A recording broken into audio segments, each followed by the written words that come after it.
Hey guys, Yeezy here from Oz Rep Reviews. We're about to do the KO Beluga 350 V2 from Weng. Great guy, bloody legend. So let's jump into it. So the first thing you can see is the box. The color of the box is absolutely brilliant. They've got the cardboard box tones down perfectly.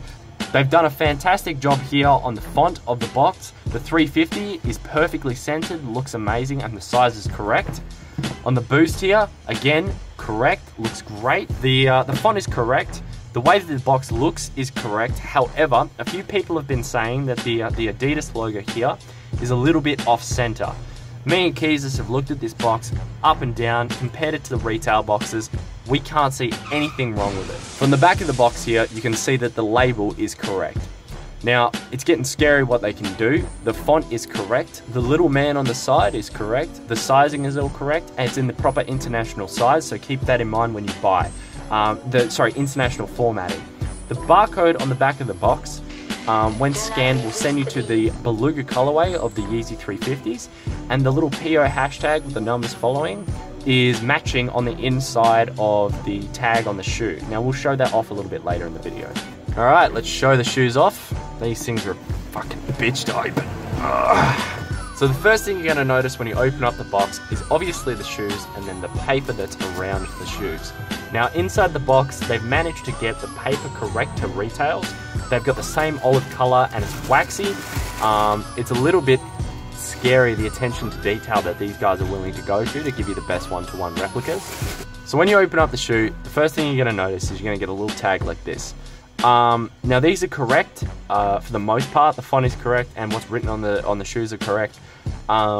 These did come on the retails, however the little tag is a little bit more glossy. However, you're going to cut that off feet anyway, so who's going to know? With the shipping from Weng, one of the things that we've gone and done is we've gone and paid an extra $5 to get PK laces with the KO shoes. The reason we've done this is one of the major flaws on the KO shoe is that the laces are too thin. It's a bit difficult to show on camera, I hope it picks it up, but the bottoms are KO laces and the tops are PK laces. One of the problems with the KO laces is that they are too short on their little niplets. Now, as you can see on the PK laces, which are the ones on the left, are a little bit longer, and on the KO laces, they're a little bit shorter and have a weird little foreskin going over the top of them. So yeah, that's why we've gone and done that. It's much harder to call out on foot with the laces correct. Now, onto the shoes. The shape of the shoes is almost perfect, except for the ass here on the back of the shoes, that little Kim K booty, which is a little bit over-exaggerated and comes in a little bit too much. The anklet on the shoe runs a little bit too deep and a little bit too wide along here. The retails don't run like that, but on feet, these two flaws are not going to be called out. You're not going to be able to tell. The tongue on the shoe and the heel tab on the back here are very sturdy. They're reinforced, which is on a lot of the fakes just not there. So these things don't feel like they're going to pull apart, especially on the heel tab here when you're putting the shoe on. You can stretch this thing right out and it's not going to damage the shoe and you don't feel like it's going to fall apart. On the back of the shoe here, you can see that the orange pattern that runs along the shoe is speckled along these darker grey areas of the shoe. The prime net difference on the front of the shoe here is really easy to tell. One is really coarse and rough, the other is smooth, and it's just a really cool effect that they've managed to nail on the shoes. The stitching is absolutely perfect. It has the hourglass shape that runs along the entire shoe and manages to get to the top. The stripe here runs correctly into the stitching. Now, a lot of the fakes will run to about here on the shoe. That's not correct. The shoe itself needs to have the stripe hitting this part of the lace, this part of the stitching, and it fades somewhat into the stitching itself. On the back of the shoe here, you can see that the lacing runs up the shoe in that same hourglass shape that I was talking about. The stripe runs all the way along and disperses correctly among the back here. Another thing that's really impressive and just goes to show the attention to detail that KO was putting into these shoes is in the back here, the fade of this particular stripe on both pairs of shoes needs to come in as almost like a black speckle and less of a brown. It is absolutely correct on this pair of shoes. It doesn't look like the fakes and it appears more like retails. Now, There's a few things we need to talk about when it comes to the Boost. First of all, I've worn this pair for about a week. So that yellowing that's beginning to appear and the little bit of green that's on there, that's me and not KO. Boost when it comes is icy white. They got the perfect amount of nipples running along the shoe in this cross formation. That's right on the retail as it is on the fakes. However, the Boost doesn't look correct.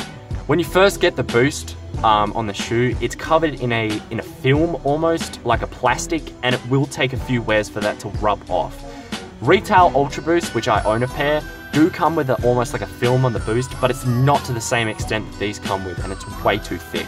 So that's one thing you do need to look out for. In terms of comfort of the shoe, these are absolutely amazing. As I said, I own a pair of Retail Ultra Boosts, and these don't match exactly in comfort, but are really on par, or coming on par. The reason I think that they don't match 100% is because you've got a bit of a plastic sole here, which isn't going to allow the Boost to compress as much as what Ultra Boosts do. In saying that, these are still a really good running shoe, and I do run in these, which should give you a fair idea of the quality that we're dealing with. These are not going to fall apart. So now to the inside of the shoe. And what you get on the inside of the shoe is this little bit of paper that comes with the retail versions. Now this paper that you get is almost identical to the retails. So this is something that most people are not going to be able to call out. Again, you're not going to be wearing it obviously in the shoe while you're walking. However, it's a nice thing to have. Now, on the inside of the shoe, the padding is absolutely fantastic. Your ankles aren't going to feel left out, and neither is the back of your heel when you're walking on this Boost, because again, the padding just closes your foot in, and it really helps to keep your foot in place, and it's almost like wearing a sock. There's suede that runs along inside the shoe. Obviously, it's difficult for us to show you, but it does run all the way through. It's not going to be damaged easily. It's going to keep your foot firmly in place. There's stitch protecting on the actual shoe themselves to stop the stop the stitching from falling apart.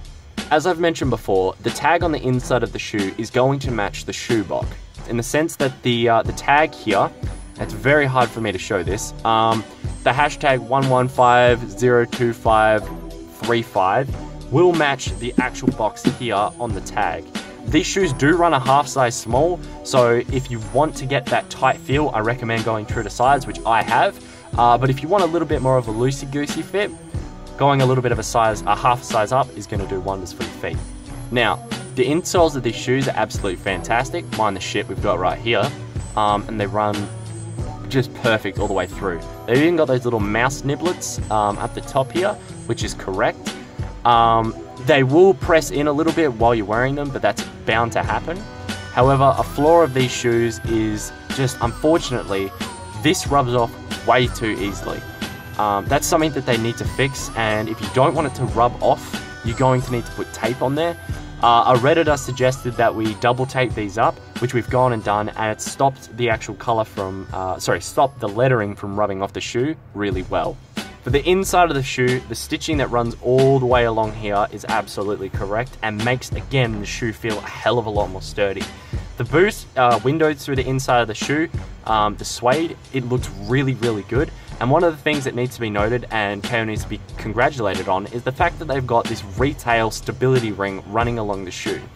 This is something that a lot of the fakes forget to put in the shoe, and that KO has gone and done, and just sets it above everyone else. Alright guys, that's the shoes. I went into a little bit of detail here because I wanted to give you guys the best view and the best idea of what these shoes are in terms of quality and how one-to-one they are.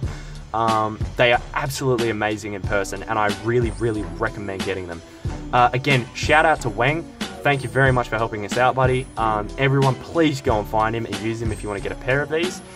This has been Yeezy from Oz Rep Reviews. Like, subscribe, follow us on Instagram at Oz Rep Reviews, and you'll be updated on when we're releasing new things. We're not just doing shoes. The next things coming up will be some season t-shirts, Ray-Bans, and some 750s that are coming along. So follow us there. Thanks very much.